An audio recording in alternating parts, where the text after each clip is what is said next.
오늘 말씀은 언제나 함께 하시는 하나님이라는 제목으로 함께 은혜를 나누고자 합니다. 여러분들 취미가 있으시죠?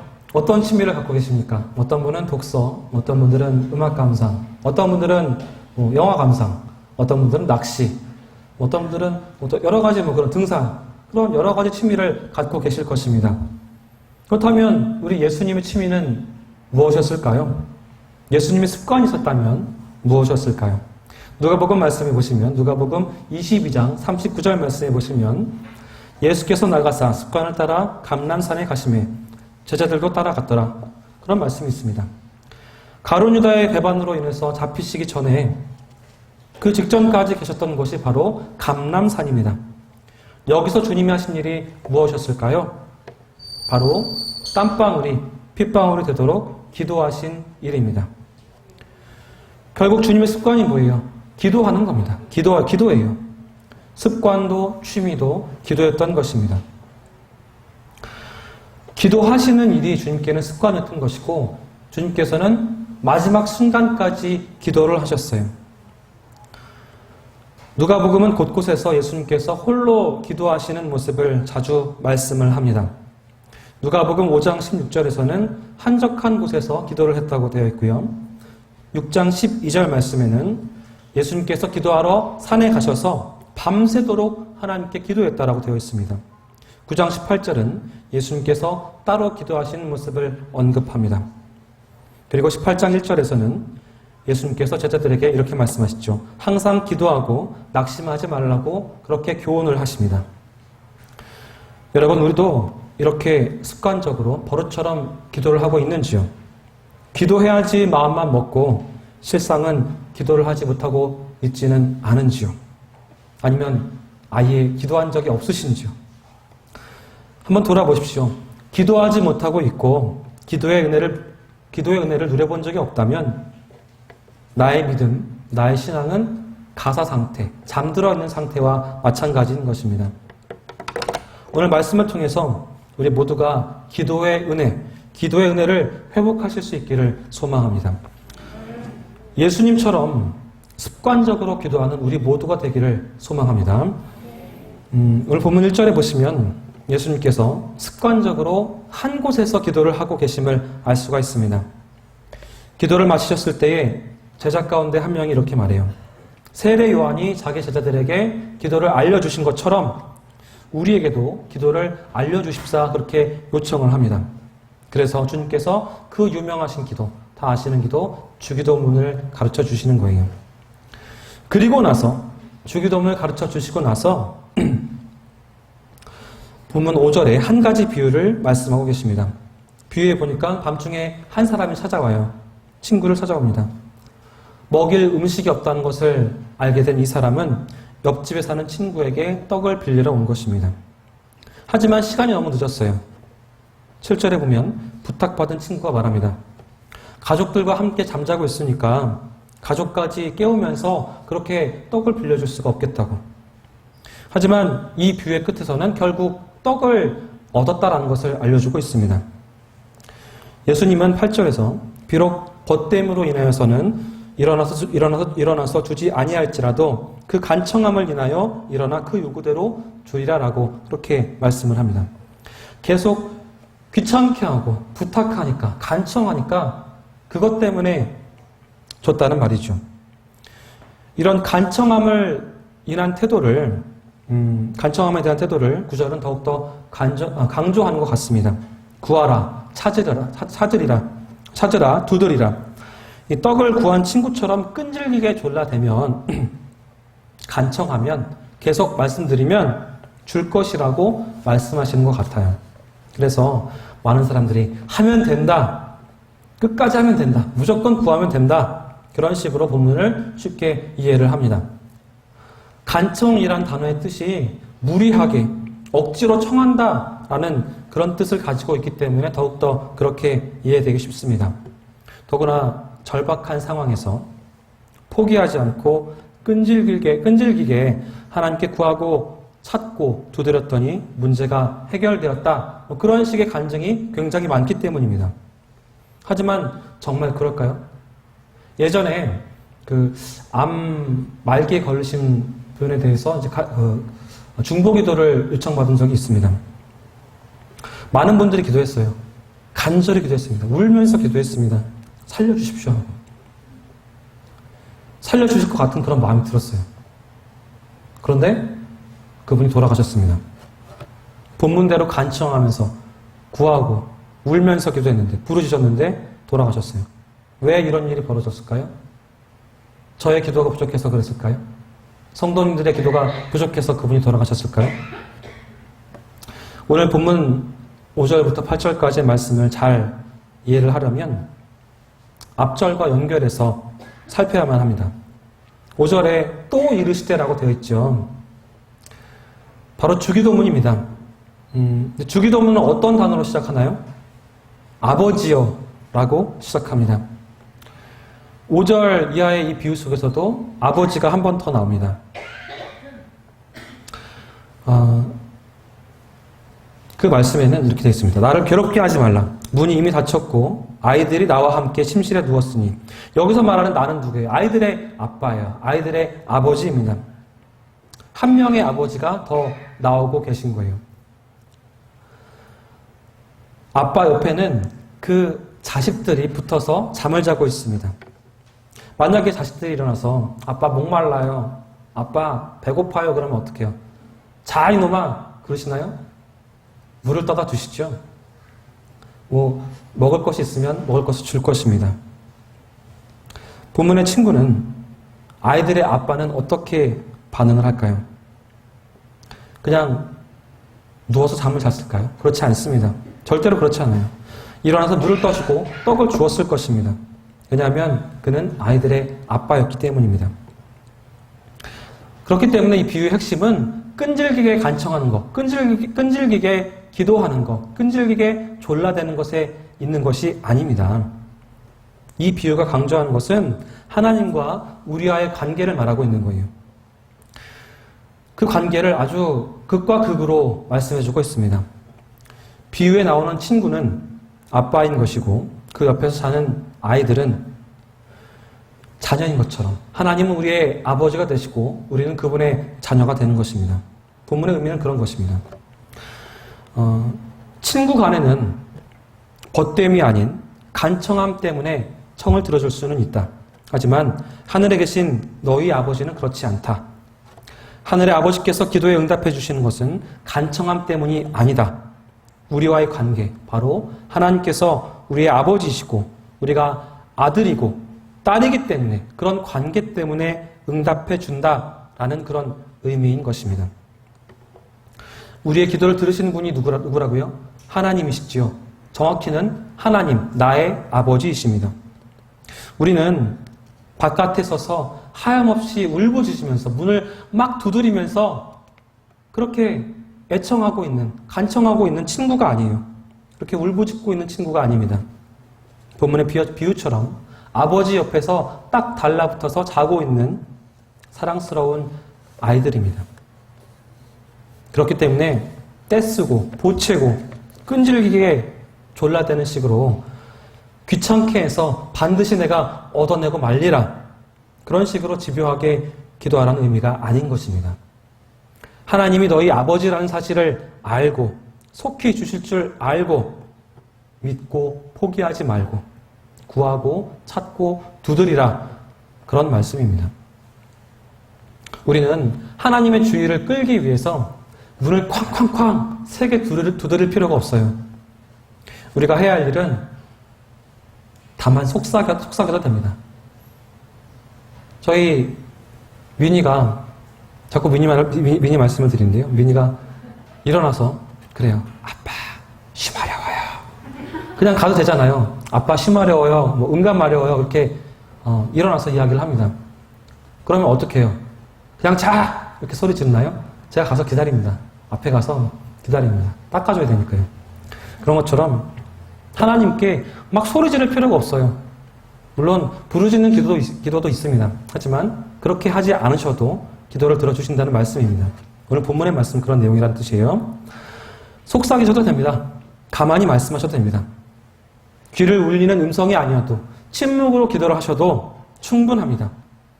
하나님은 그만큼 우리에게 가까이 계세요. 딱 붙어 계세요. 아버지이시기 때문에, 아빠이시기 때문에.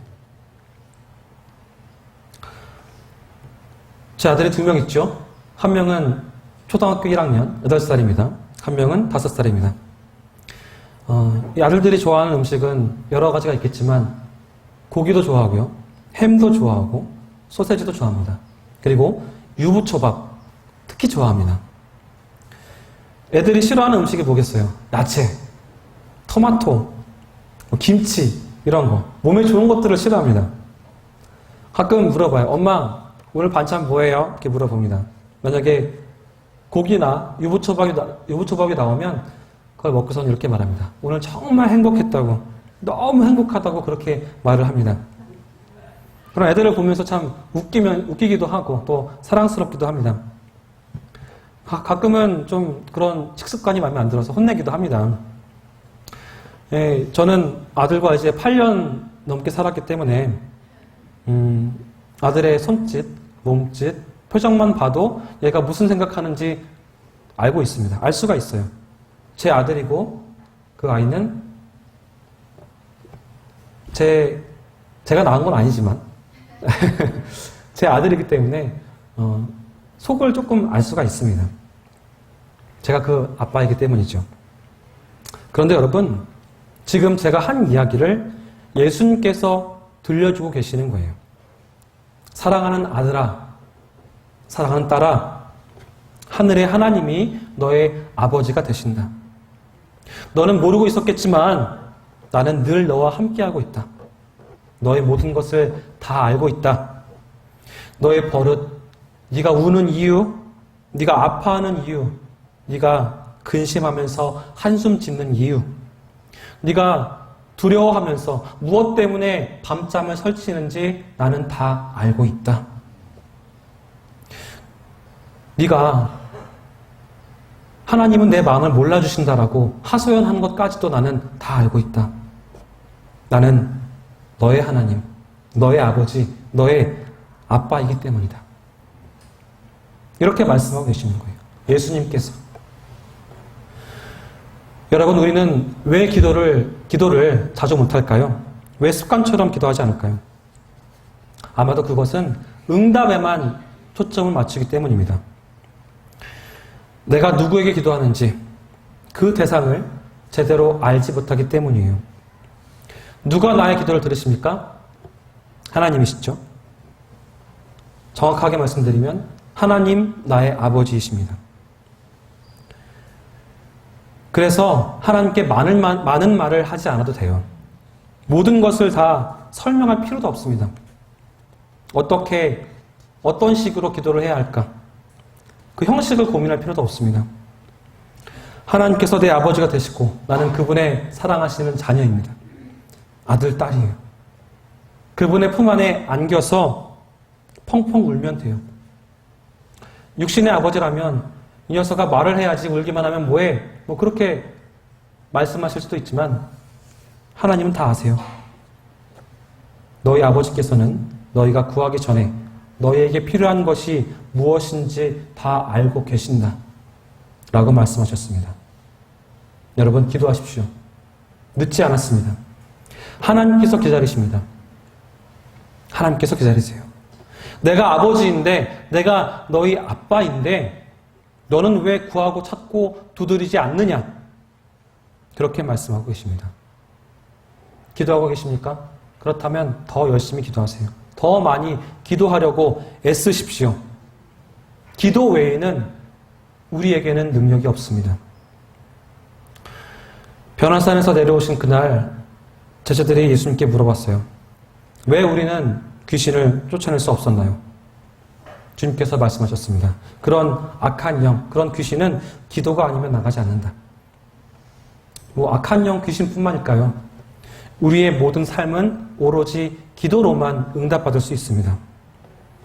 기도할 때에 우리는 가장 좋은 선물을 공급받습니다. 기도하심으로 하나님의 최고의 응답을 매 순간마다 누리고 맛보시기 바랍니다. 예수님처럼 습관적으로 기도하시는 여러분 되시기를 주님의 이름으로 부탁드리겠습니다. 그런데 하나님은 육신의 아버지 같으니 자녀로서 늘 기도하라고 가르치시는 예수님께서 한 말씀을 더 하세요. 13절 말씀 보실까요?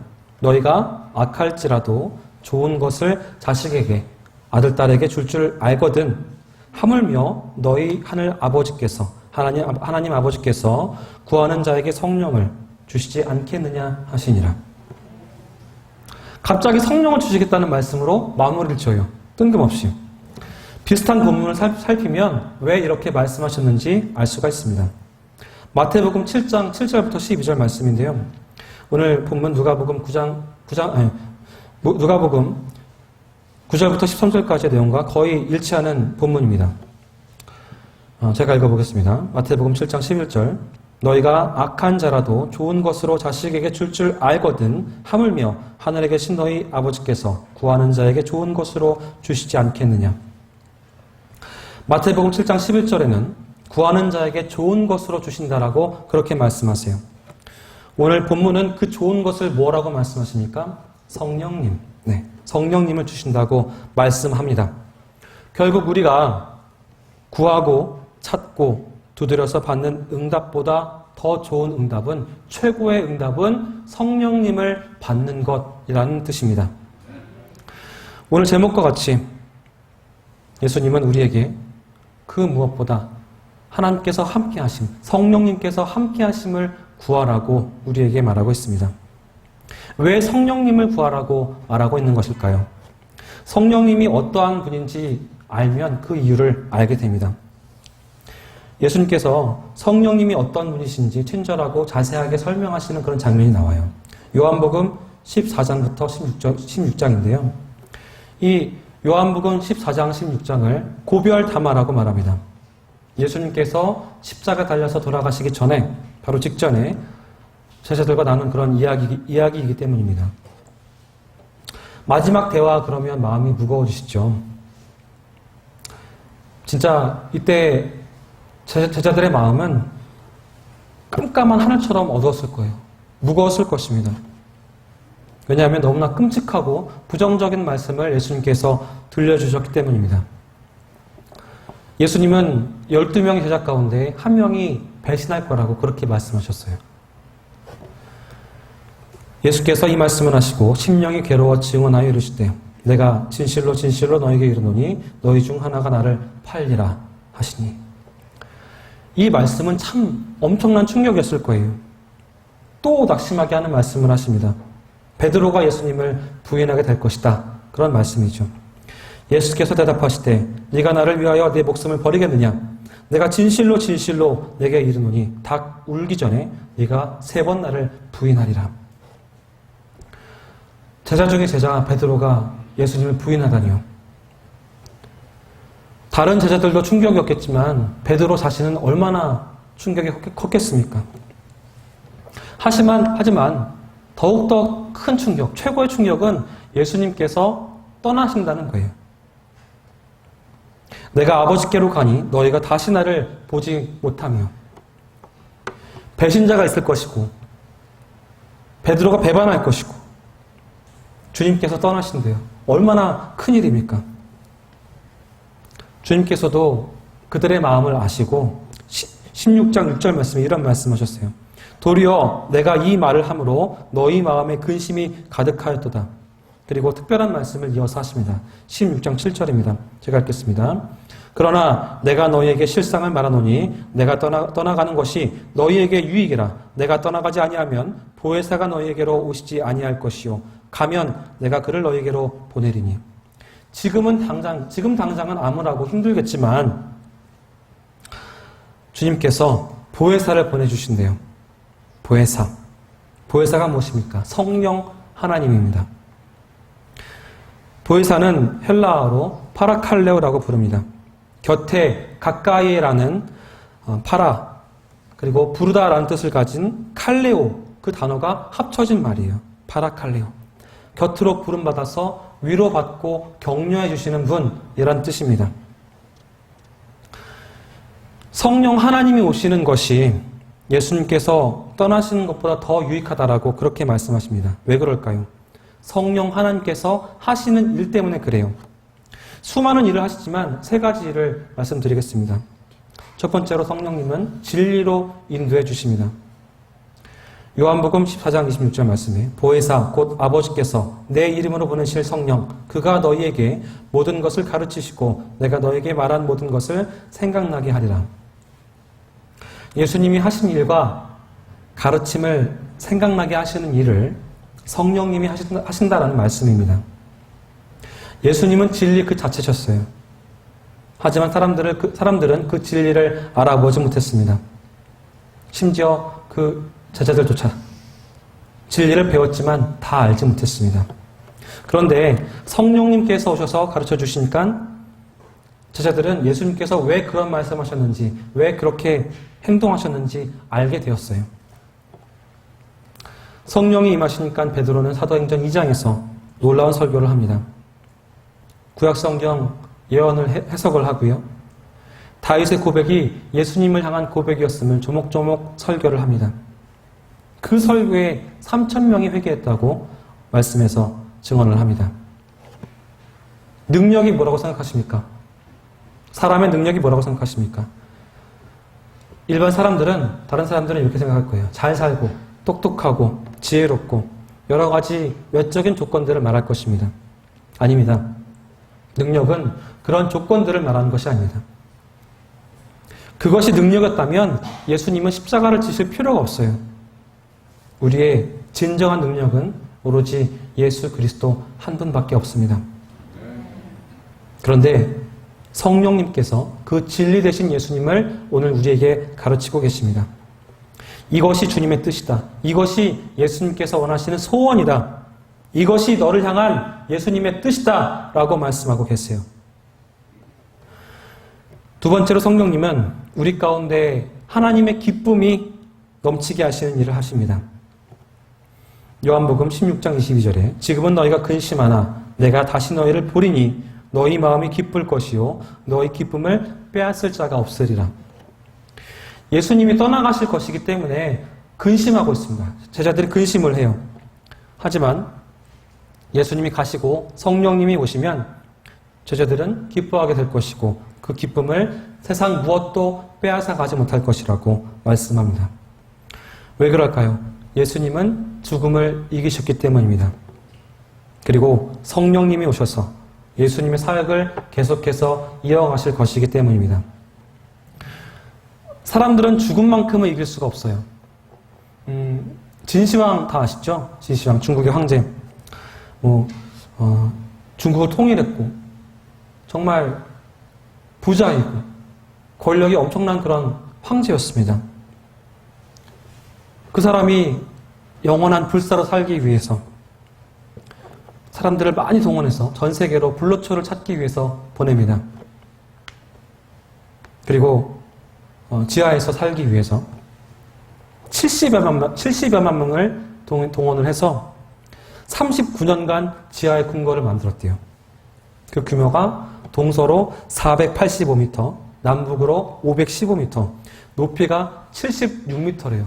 얼마나 큰 규모인지 상상이 가시죠? 그런데 그건 발견된 것뿐이고요. 더 큰 규모였다고 말합니다. 하지만 엄청난 부와 권세, 상상을 초월하는 그런 조직력으로 세상을 호령했지만 죽음을 이기지 못했어요. 그런데 예수님께서 그 죽음을 이기셨습니다. 사망 권세를 깨뜨리셨어요. 그리고 우리에게 영원한 생명을 약속하셨습니다. 죽음을 이기신 예수님을 믿는 우리에게 무엇이 문제가 되겠습니까? 마지막으로 성령님은 영원히 우리와 함께 하십니다. 너희는 너희가 하나님의 성전인 것과 하나님의 성령이 너희 안에 계시는 것을 알지 못하느냐라고 고린도전서 말씀에 되어 있습니다. 예수님은 성령님과 함께 모든 것을 시작하셨습니다. 성령님으로 말미암아 잉태되셨고 성령의 충만함을 입어서 광야의 시험을 이기셨습니다. 성령님이 임하셨음을 선포하시면서 사역을 시작하셨어요. 십자가에서 죽으셨다가 다시 살아나셨을 때에도 예수님께서 제자들에게 나타나시고 제일 먼저 하신 말씀이 뭐예요? 성령을 받아라. 성령을 받아라. 처음부터 끝까지 성령님은 예수님과 함께 하셨어요. 그리고 성령님은 마가 다락방에서 120명을 통해서 이 땅 가운데 임하신 후부터 지금까지 우리와 함께하고 계십니다. 하나님의 사랑을 받고 계신 성도 여러분, 성령님은 이처럼 우리에게 진리의 말씀을 가르쳐주고 계십니다. 죽음을 이기신 예수님으로 인해서 생명을, 또 생명의 기쁨을 누리게 하십니다. 그리고 영원히 우리와 함께 하실 거예요. 주님은 좋은 것, 곧 성령님을 주실 것이니 성령님을 구하라고 그렇게 가르치고 계십니다. 그런데 설교를 준비하면서 왜 하나님은 성령님을 통해서 진리로 인도하시고 기쁨을 주시고 영원히 함께 하게 하셨을까? 그렇게 생각을 해봤습니다. 그러면서 한 가지를 더 깨닫게 되었어요. 그것은 하나님, 내가 아들, 딸인 너를 잘 아는 것처럼 이제는 내 자녀, 내 아들, 내 딸인 너도 너의 아버지인 하나님 마음, 내 마음을 잘 알게 되기를 원하기 때문에 너와 함께 있어서 진리로 기쁨을 인도하고 있는 것이란다. 그렇게 알려주셨어요. 하나님 곁에 딱 붙어 계십시오. 아들이, 딸이 아버지에게 붙어 있는 것처럼 하나님의 사랑을 입고 계신 성도 여러분, 하나님은 성령님을 보내주셔서 우리도, 나도 하나님의 마음, 하나님의 생각, 하나님의 계획, 하나님의 사랑을 알게 되기를 원하고 계십니다. 그렇기 때문에 이렇게 기도하십시오. 성령님, 저와 함께하여 주시옵소서. 성령님, 제게 말씀해 주십시오. 성령님, 저를 가르쳐 주십시오. 성령님, 당신을 사랑합니다. 당신을 찬양합니다. 당신께 예배 드립니다. 고백해 보시기 바랍니다. 성령님, 어떻게 하면 당신과 동행할 수 있겠습니까? 늘 성령님과 동행함을 원하고 그분을 느끼고 발견하고 당신께 민감하게 되기를 원합니다 하면서 기도하시기 바랍니다. 다시 한번 말씀드리지만 성령님은 언제나 여러분과 나와 함께 하십니다. 그리고 진리로 이끄시고 기쁨을 주시는 분입니다. 결코 나를 떠나지 않으세요. 그리고 내 생명보다 더욱더 귀한 하나님을 알아갈 수 있도록 인도하시는 분이십니다. 이보다 더 귀한 선물이 있겠습니까? 주님의 가르침대로 성령님을 구하시면서 살아가는 저와 여러분 되시기를 주님의 이름으로 축원합니다. 기도합니다. 죽을 수밖에 없었던 우리를 주님의 사랑으로 또 생명으로 살게 하신 그 은혜를 감사드립니다. 오늘 주님 앞에 나와서 예배하고 기도하고 찬양하면서 다시금 새로운 생명에 대한 감사와 성령을 우리에게 선물로 주신 은혜에 감사드립니다. 상황과 문제 해결만 생각하는 것이 아니라 하나님과 나와의 관계를 생각하고 더욱더 주님과 가까이 다가가는 우리가 될 수 있도록 주님 인도하여 주시옵소서. 성령님과 동행하면서 하나님 뜻을 민감히 느끼는 우리가 될 수 있도록 주님 인도하여 주시옵소서. 예수님의 이름으로 간절히 기도하옵나이다. 아멘. 기도합니다. 온 천지 만물을 말씀으로 창조하고 다스리시는 하나님 아버지의 무한하신 사랑하심과 우리를 살리기 위해 십자가에서 찢기시고 피 흘리신 예수 그리스도의 보혈의 은혜와 성령께서 이루어주시는 교제가 오늘 예배가 돌아가는 사랑하는 성도들 위에 지금부터 영원까지 함께 하시기를 간절히 축원하옵나이다. 아멘.